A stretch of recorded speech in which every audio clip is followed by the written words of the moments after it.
Шул ук көннәрдә безгә тагын бер хәбәр килеп иреште. Хукук яклаучы Надир Бекировка һөҗүм булган.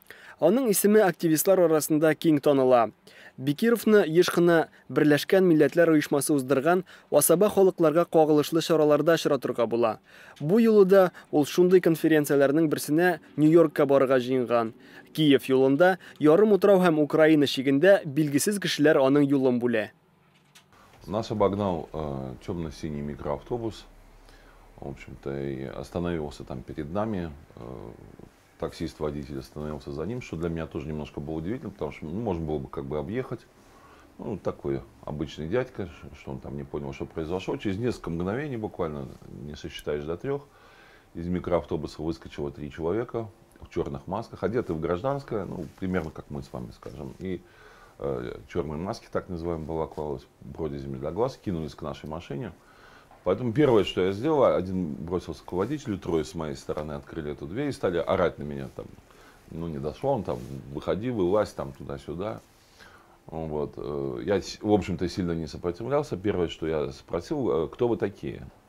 Представьтесь, пожалуйста, потому что и по прошлым украинским законам, по нынешним российским, полицейский должен представиться тебе, имея дело с гражданином.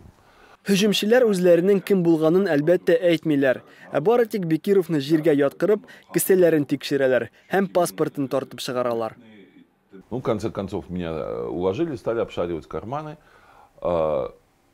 Нащупали это тоже обычное место в левом внутреннем кармане. Паспорт мой вытащили, значит, передают его. Ну, я уже не вижу, кто это делает. Вытаскивают, я опять оборачиваюсь, открывают паспорт. И за мгновение до этого я думаю, что сейчас скажут: о, это не он. Ну, потому что я же знаю, что я не в розыске, там ничего такого не делал. Говорит: о, правильно. Сразу после мгновения после этого я думаю, что мне скажут: вот вы то-то, то-то сделали. Ну, по крайней мере, формально какое-то обвинение предъявят. Мы вас там задерживаем. Нет, паспорт захлапывается, и они убегают в свою машину, уезжают. Ярдәм сорап бер кемгә дә шалтыратмасын өчен Бекировның кесә телефонында алганнар. Хукук яклаучы үзе әлеге һөҗүмне аңа Нью-Йоркка БМО конференциясенә барырга комачаулау дип бәяли. Я думаю, что основная цель вот этой операции, чья бы она ни была, я не знаю кто, потому что я не могу однозначно показать на какую-либо или предположить относительно какой-то одной стороны. По разным обстоятельствам, вот так, чтобы я не попал на Генеральную Ассамблею и не имел шанса там говорить о ситуации в Крыму и крымских татарах, оно интересно по разным силам политическим. Как в России, так, может быть, даже и не в России, или не с российской стороны. Поэтому однозначных у меня подозрений в этом нету, но совершенно понятно, что не имея поводов для какого-то юридического преследования или предъявления, вот, что ты не можешь там, или там не то делаешь и так далее, нашли вот такой внесудебный, вне юридический способ, то просто предотвратить, сделать меня невыездным. По крайней мере, насколько-то себе облегчили задачу те силы, которые хотят, чтобы Крым оставался в информационном вакууме, чтобы за рубежом не знали ситуацию, особенно не знали вот эти заинтересованные организации, и особенно о ситуации крымских татар и других коренных народов. Я именно так это и расцениваю. Ярты ел эчендә Кырымдагы массакүләм мәгълүмат чаралары да җитди үзгәреш кичергән. Кайберләре ябылырга мәҗбүр калып, башкалары вакыйгаларны яктырту юнәлешен үзгәрткән. Кайбер эшен югалткан журналистлар басым аркасында безгә интервью бирүдән баш тартты. Кыскасы, мәгълүмат чаралары өлкәсендә вазгыять катлаулы. Без Яңа Дөнья газетасы редакциясе белән очраштык. Бу бары тик Кырым татар телендә чыга торган басма. Кичкенә генә редакция иске бинада урнашкан. Баш мөхәррир Зира Бекирова сүзләренчә, газета дәүләткә бәйле булуына карамастан төрле авырлыклар кичерә. Ә Кырым җитәкчелеге алмашынуы бернинди үзгәреш китермәгән. Шушы ярты ел эчендә матбугат иреге өлкәсендә, сүз иреге өлкәсендә нинди үзгәрешләр булды? Пока, честно говоря, в лучшую сторону ничего не заметили. То есть, как бы, вот лично по своей газете могу сказать, что какое-то такое, знаете, за полгода никто с нами не встретился, не пришел сюда, не поинтересовался, как мы живем, или там что-то для нас нужно.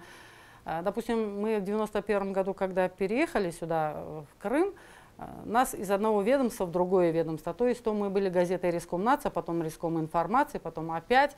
И каждый раз как бы руководство приходило и спрашивало, ну, какие проблемы у вас есть, что вам там помочь.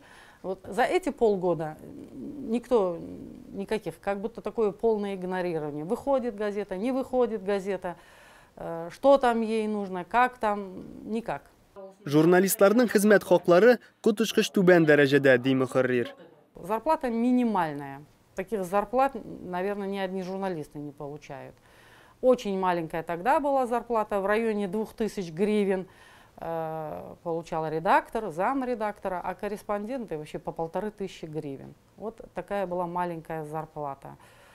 На все остальное мы как бы зарабатываем сами. Зарабатываем рекламой, зарабатываем подпиской, то есть на все остальные услуги. Там интернет, свет, газ, вода, все это остальное.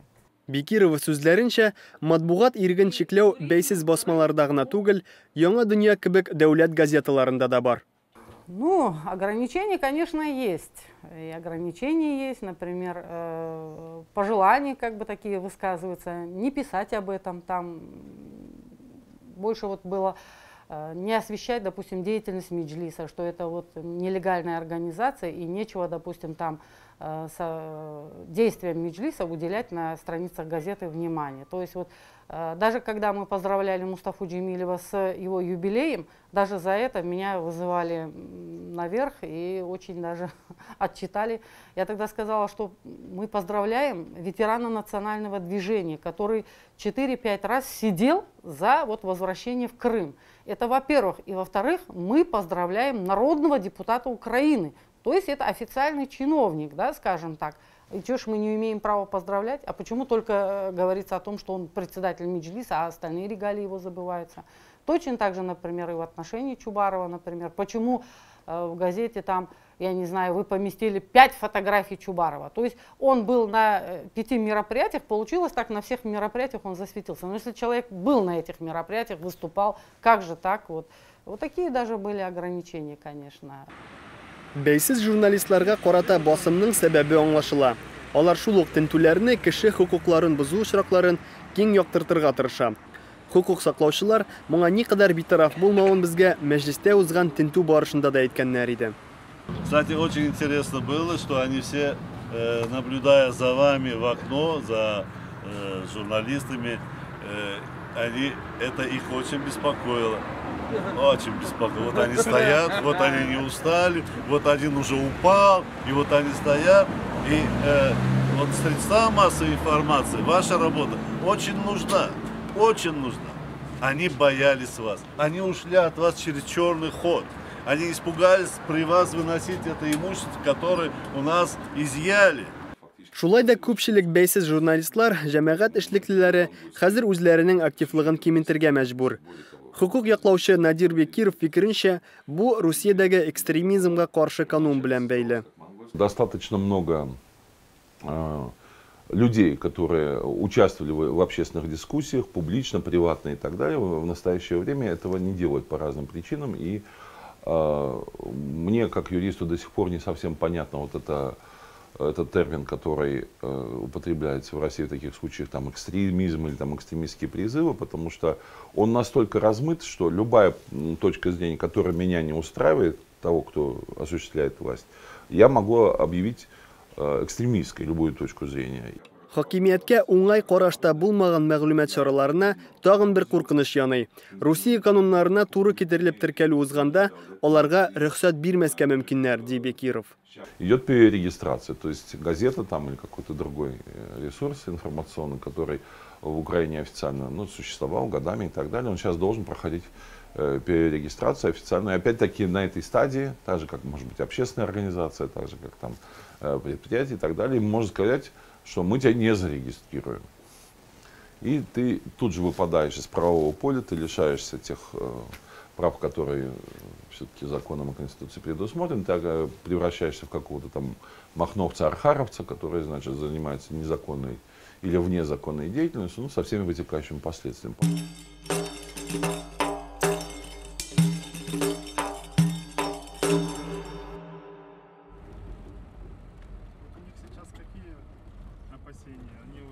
Бер караганда бу күренеш я ташланган, я төзелеп бетмәгән кечкенә авылга охшаган. Чынлыкта исә бу Ак мәчет янында урнашкан гап-гади кырым-татар авылы. Аның төп үзенчәлеге биредәге милекләрнең берсе дә рәсми рәвештә теркәлмәгән булуы.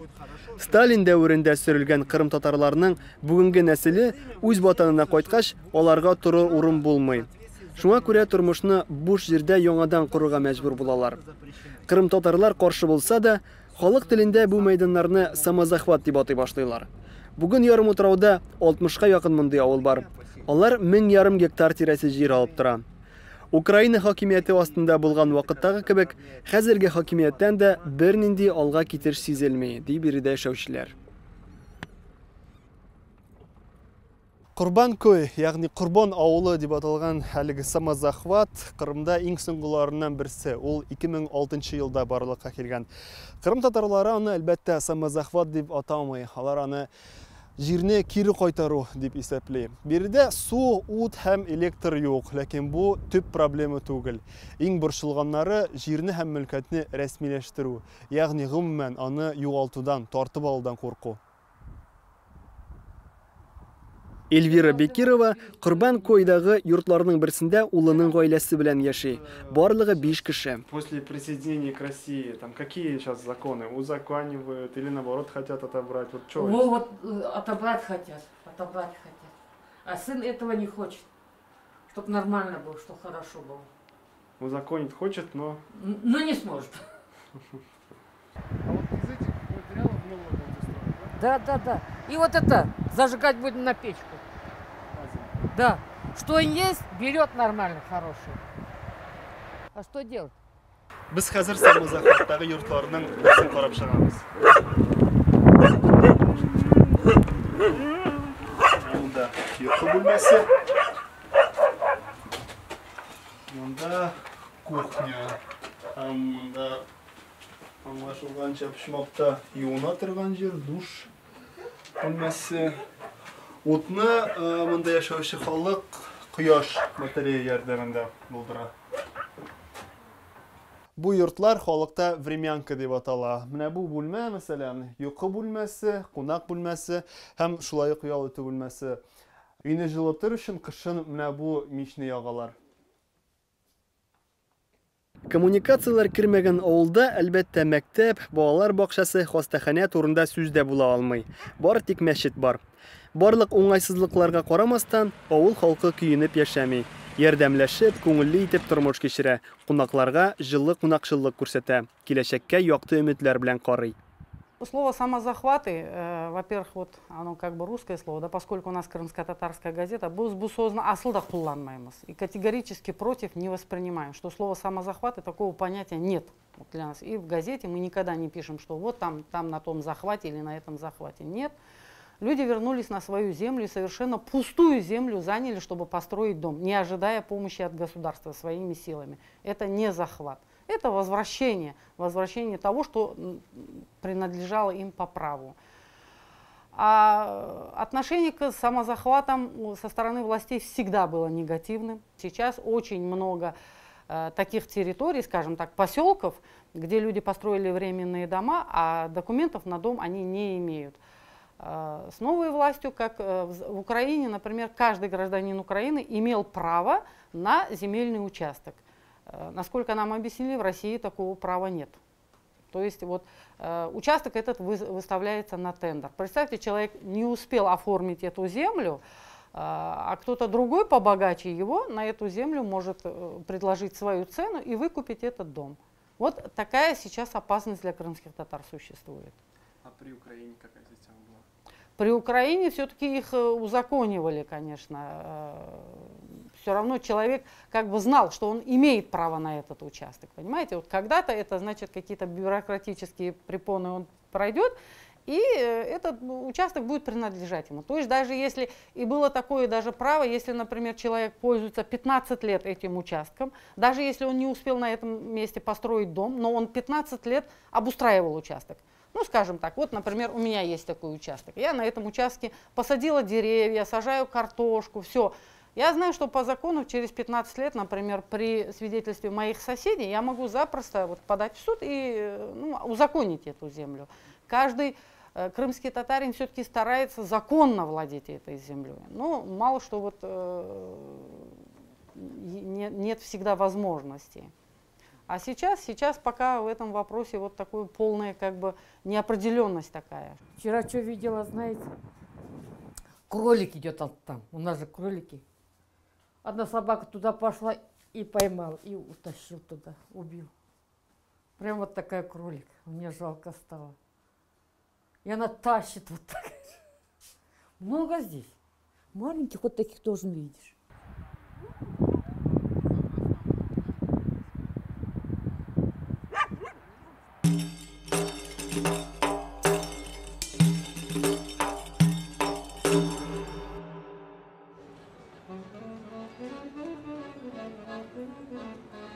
Беренче карашка Кырымда тормыш элек ничек барган, шулай ук дәвам иткән кебек. Бары тик Русиянең билгеләре күбәйгән. Хәтта машина йөртүчеләр сәяси карашларын теркәлү номерларында күрсәтә. Кырым җитәкчелеге дә үзенең юнәлешен бинасында ук күрсәткән. Элек биредә украин һәм кырым татар телендәге язулар да булса, хәзер русча гына калган. 3 государственных языка — это русский, украинский и крымско-татарский. Но примечательно, в Конституции это есть, на Госсовете Крыма на здании сняли все старые названия. Там и на крымско-татарском тоже было, там Крым-Мухтар-Джумхуриета.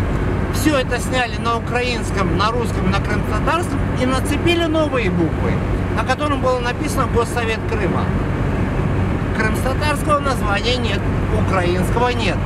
То есть я этот пример привожу, такой вам простой и наглядно, о том, что говорят и что на самом деле происходит. Мы уже за эти полгода столкнулись с рядом обманов. Обещали, что в Конституции Крыма в новой будут предусмотрены права крымских татар. Но в лучшем случае записали, что один из 3 языков государственных будет крымско-татарский язык. Но, вы понимаете, он и раньше был в Конституции Автономной Республики Крым официальным языком. А другой вопрос, раньше хоть мы на здании Государственного совета, но раньше было здание Верховной Рады Автономной Республики Крым, мы видели вывеску на 3 языках, а сейчас мы видим всего лишь на одном. То есть вот там прямой показатель самого отношения. Бариев сүзләренчә, кырым-татар халкы хокуклары Крымның яңа конституциясендә дә исәпкә алынмый. Предварительно оговаривалось то, что до 20% будет гарантировано представительство крымских татар в структурах представительной и исполнительной власти. Мы этого не видим. Мало того, прошли выборы 14 сентября. Да, крымские татары игнорировали, но если мы сейчас посмотрим, то прошли, возможно, единицы тех, которые баллотировались. Ну, понятно, Ремзилес, потому что он был в проходном списке. Но не было никакой речи о какой-то национальной квоте, национальном представительстве, как это было предусмотрено в Крымской АССР. Русиягә кушылу белән Кырымда бәяләр үскән. Эш базарында да тискәре үзгәрешләр күзәтелгән. Данную территорию не признает все мировое сообщество частью Российской Федерации, хотя де-факто контролируется Российской Федерацией, то здесь происходит проблема в том, что сегодня в Крыму уже нет там серьезных банков, в Крыму нет серьезных фирм, серьезных компаний, отсюда не работает международный аэропорт Симферополь. Это тоже вносит неудобства в жизнь обычных людей, не только крымских татар. И поэтому, ну, по разным данным, но, во всяком случае, по официальным данным, за вот этот период более чем 35 тысяч людей стали безработными. Эшмәкәрлек белән шөгыльләнгән кырым татарларын да авырлыклар уратып узмый, ди Бариев. Крымские татары в меньшей степени работали в структурах государственной власти, потому что их просто не брали. А крымские татары в основном занимались малым, средним бизнесом и подсобным хозяйством. Те, кто занимался подсобным хозяйством, как бы и так могут продолжать и заниматься, а кто занимался малым и средним бизнесом, перед ними сейчас стоит дилемма. То есть для того, чтобы дальше продолжать малый и средний бизнес, соответственно, нужно уже регистрировать свое предприятие по российскому законодательству. И это тоже проблема, нужно изучать российское законодательство. И кроме того, нужно получать российские паспорта. Для меня признаки, показатели, как работает власть, очень простые. Я выхожу утром и смотрю на дороги, которые лежат возле моего дома, которые там проходят. И смотрю, сколько квадратных метров там было заасфальтировано там, или какие там были ямы, были выровнены. Так вот, за полгода этого ничего не было. Да, за 10 дней до выборов, до 14 сентября, быстренько там начали латать. Вот, собственно, вот и вся разница, что вот говорят, людям надо не обещания, не декларации, не бумаги. Людям нужно реальные действия. И реальные действия не по подавлению, не по показанию, там вот сила, вот есть армия. Ярты елдан артык вакыт яңа төбәктә җитди үзгәрешләр өчен җитәрлек вакыт сыман. Вакыллы хакимият халыкның лояльлеген казаныр өчен иң элек төзекләндерү белән шөгыльләнер иде. Ләкин Кырым шәһәрләре һәм бистәләре аяныч хәлдә кала бирә. Икенче мәсьәлә Кырым татарлары ярым утрауда үз ватанында яшәүчеләр.